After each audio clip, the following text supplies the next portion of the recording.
Très heureux de vous retrouver après une longue absence. Je voudrais vous parler aujourd'hui du diagnostic de la COVID-19, que ce soit sérologique ou la PCR, et je voudrais également faire le point sur le traitement durant la phase aiguë. Donc nous allons commencer par les examens de dépistage. Donc ça n'a pas trop changé. Toujours la PCR est le gold standard du dépistage de la maladie. Cependant, il faut connaître quelques règles importantes. La spécificité de la PCR est de l'ordre de 100%, mais sa sensibilité est autour de 70%. Pour augmenter les chances de positivité de cet examen, il faut qu'il soit fait 2 à 3 jours avant le début des symptômes, lors de la phase d'incubation, et 7 à 10 jours durant les symptômes. Donc une PCR négative n'élimine pas le diagnostic de la COVID-19. À côté de cette PCR, il y a le test antigénique. Le test antigénique a également une bonne spécificité. Il a une sensibilité moindre que la RT-PCR. C'est un examen utile, surtout quand la demande de PCR est très importante. Le résultat est obtenu rapidement au bout de 15 à 30 minutes, alors que la PCR, c'est 3 à 6 heures, voire une journée. Ce test antigénique négatif doit être pris avec précaution chez les patients qui ont un âge supérieur à 65 ans ou qui ont des comorbidités. Dans ce cas, la HAS préconise de faire la PCR. Donc voici 2 examens importants pour le dépistage de la maladie. Revenons-en aux examens sérologiques. Nous allons commencer par les tests rapides que l'on obtient d'une goutte de sang prélevée. Je pense que leur fiabilité est difficile à évaluer. Pour être généralisé, je pense que ce n'est pas une bonne chose. Les tests qui semblent les mieux fiables, c'est les tests sérologiques habituels par la méthode ELISA. C'est celle qu'on obtient après un prélèvement de sang. C'est justement sur cet examen qu'il y a eu beaucoup de choses qui ont été dites. Il y a eu un afflux massif de personnes qui ont voulu justement faire ces examens. Donc il faut vite savoir que ces examens ne servent pas au dépistage. Ces examens également ne servent pas à dire est-ce qu'un patient est contagieux ou non. Non, ça il faut l'éliminer. Ces examens également ne servent pas à dire est-ce qu'on a eu une immunité ou non. Ces examens servent surtout dans les enquêtes épidémiologiques pour rechercher la séroprévalence de patients infectés par la COVID-19. Mais ils ne peuvent pas nous renseigner sur notre immunité par rapport à cette maladie et ni d'ailleurs sur la durée de l'immunité. C'est des questions auxquelles on ne peut pas répondre actuellement. Ensuite, on a parlé beaucoup d'IgM, d'IgG. Quand on a des IgM, c'est bon, on a une infection ancienne. Quand on a des IgM, c'est une infection récente, on est contagieux. En fait, ces éléments ne tiennent pas la route. Il faut vite mettre les choses à leur place. Pourquoi? Il faut savoir d'abord qu'il faut 7 à 14 jours pour que l'organisme synthétise des anticorps. Et l'HAS en France préconise de faire ces examens quand la PCR est négative 7 jours après la Covid dans une infection sévère et 14 jours dans une infection qui n'a pas été très sévère, légère ou modérée. Et bien entendu, beaucoup de choses doivent être connues à ce sujet. Je parle d'abord des IgG qui peuvent être synthétisés rapidement. On a une synthèse rapide d'IgM, puis d'IgG. Au 14e jour, on peut avoir les IgG alors qu'on est toujours contagieux.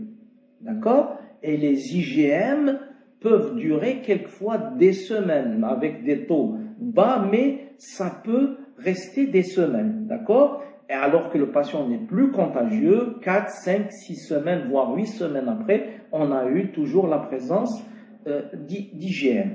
Et il y a des sociétés qui refusent la réintégration de leurs travailleurs si le taux d'IgM est positif. Alors que c'est une aberration, ce taux d'IgM peut persister des semaines. D'accord?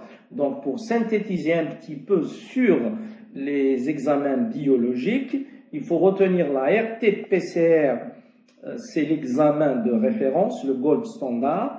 Les tests antigéniques ont leur place, moins que la RT-PCR, mais pour les examens sérologiques, tout ce qui concerne la contagiosité, ils n'ont aucune utilité. Donc leur utilité, c'est dans les études de séroprévalence et à l'échelle individuelle, c'est dans le diagnostic rétrospectif qu'un patient a été au contact du virus, et si on a une symptomatologie qu'on n'a pas pu étiqueter ou un syndrome inflammatoire post-Covid qui n'est pas étiqueté, on peut faire ce test pour rattacher justement ces manifestations à une éventuelle Covid-19.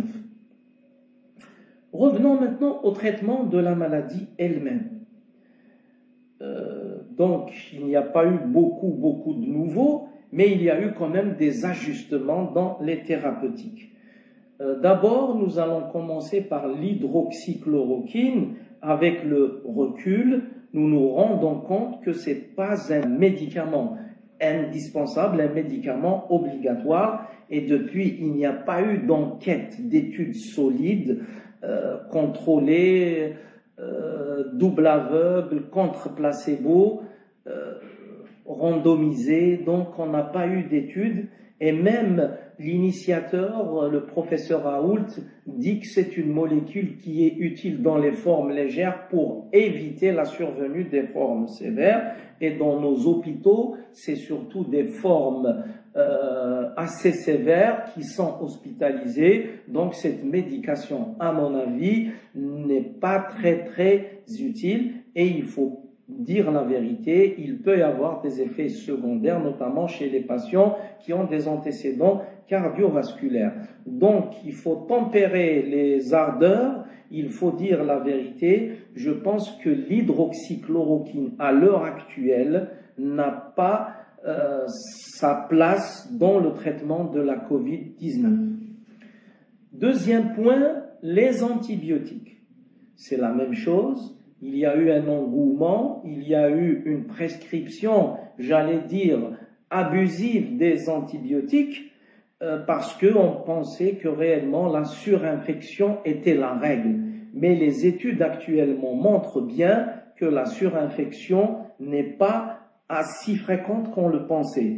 Pour cela, les antibiotiques ont une indication, mais quand l'indication est bien documentée, c'est-à-dire quand on a une fièvre qui ne trouve pas sa cause, quand on a des expectorations verdâtres persistantes, quand on a des images notamment au scanner évoquant des signes d'atteinte alvéolaire d'origine infectieuse, dans ce cas l'antibiothérapie est licite. Dans les autres cas, il faut quand même les donner avec modération parce qu'on a eu vraiment une prescription importante. Il y a des malades qui ont pris 3-4 antibiotiques successivement, pensant que la fièvre était due uniquement à la surinfection bronchique, alors comme on l'a vu déjà, la fièvre peut être synonyme d'une embolie pulmonaire, peut être synonyme du syndrome de l'orage inflammatoire important, peut être synonyme d'une infection infection d'une autre origine, infection urinaire ou digestive. Donc il faut bien réfléchir avant de mettre les antibiotiques. Le troisième point, c'est les corticoïdes. Et là aussi, nous avons remarqué une prescription abusive des corticoïdes pour toutes les formes pratiquement. Les corticoïdes font partie du traitement et nous voulons justement attirer l'attention des collègues qui sont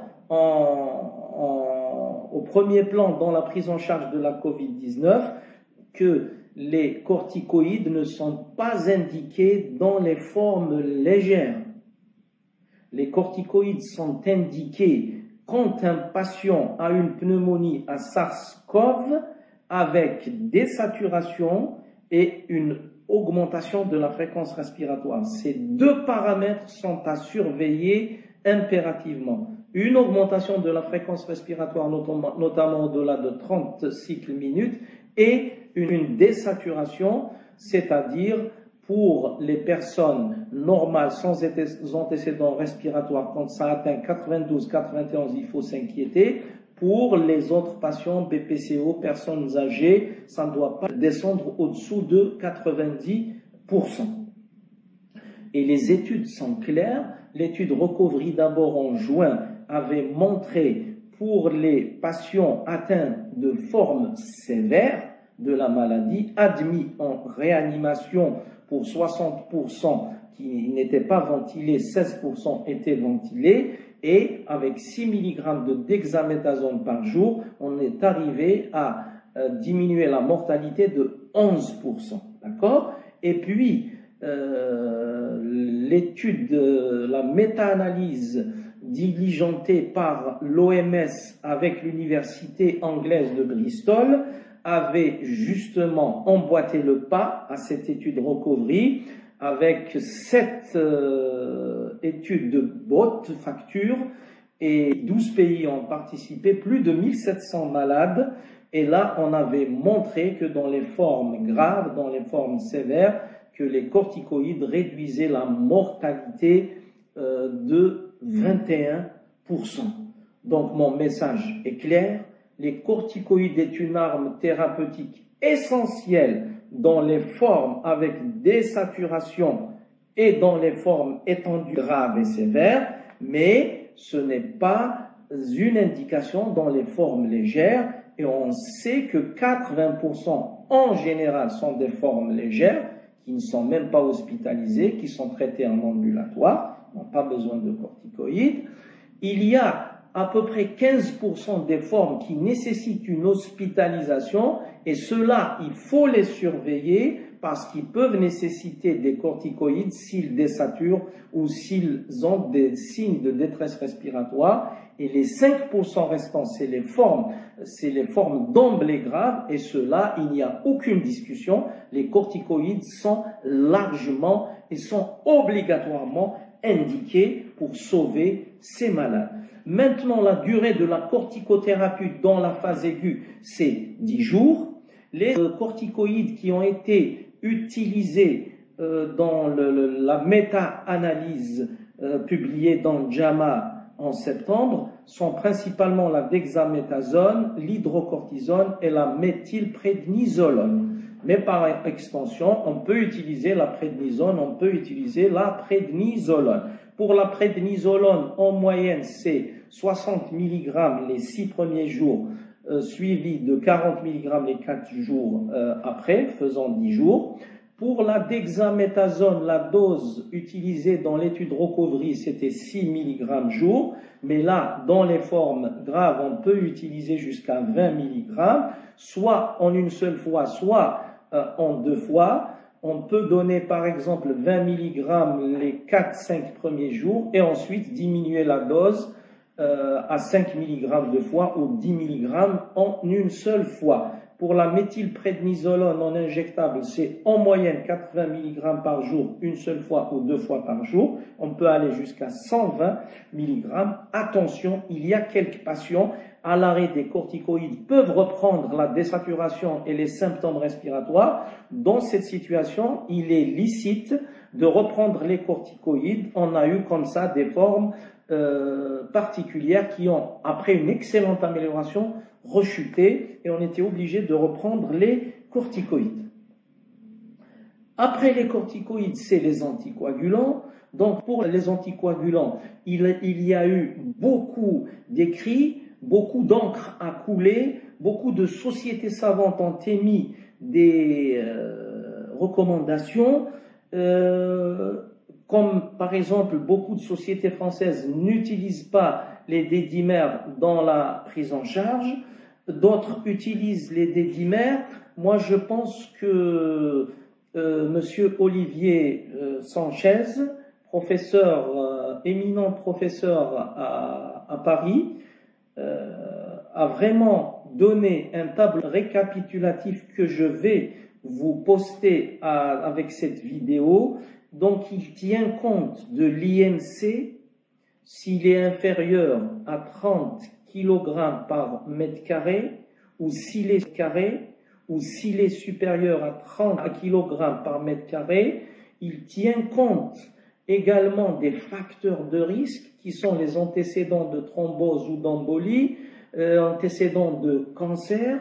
Il tient compte également du taux de dédimère et le taux de fibrinogène, surtout quand ce taux de fibrinogène dépasse 8 grammes par litre ou le taux de dédimère dépasse 3000 nanogrammes par millilitre. Et ensuite, à partir de toutes ces données, il a établi des recommandations très pratiques, donc je ne vais pas détailler, mais que je vais vous mettre dans ce tableau qui est vraiment utile pour la pratique quotidienne. Après avoir vu donc les anticoagulants, nous passons à l'oxygénothérapie. Il faut savoir que l'oxygénothérapie est un pilier de la prise en charge des formes aiguës, notamment sévères. Quelques recommandations importantes. Juste la première remarque pour les patients traités en ambulatoire avec des concentrateurs d'oxygène. Une remarque souvent négligée. Attention, ces extracteurs, ces concentrateurs puisent l'oxygène de l'air, donc il faut qu'il y ait des pertuis, il faut qu'il y ait des ouvertures, il ne faut pas que tout soit fermé, sinon l'appareil risque de s'étouffer et de ne pas aspirer l'oxygène nécessaire. Ça c'est important. Ensuite, pour le débit d'oxygène à donner pour le patient, si le patient nécessite un débit de 0,5 à 4 litres, les lunettes d'oxygène sont adaptées, c'est ce qu'il faut faire. Mais dès que le débit dépasse 4-5 litres minutes, à ce moment-là, il faut des masques pour que l'oxygène arrive mieux au niveau pulmonaire.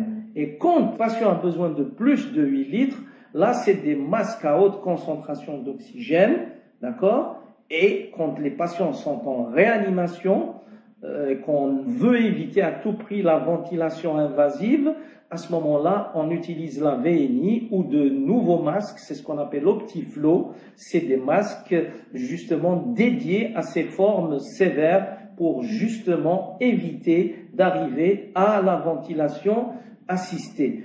Donc voici principalement ce que j'avais à vous dire sur les orientations thérapeutiques dans la Covid-19. Donc je pense qu'actuellement, quand on fait le diagnostic précocement et que la prise en charge est adéquate, on arrive à tirer d'affaire le maximum de malades. Et il faut savoir que les corticoïdes et les anticoagulants ont bouleversé, ont transformé le pronostic de cette maladie, notamment les formes graves au début qui étaient ventilées sans résultat et qui mouraient souvent de syndrome de détresse respiratoire et de troubles thromboemboliques qui étaient la cause principale de la maladie. Voilà ce que j'avais à vous dire et merci de votre attention.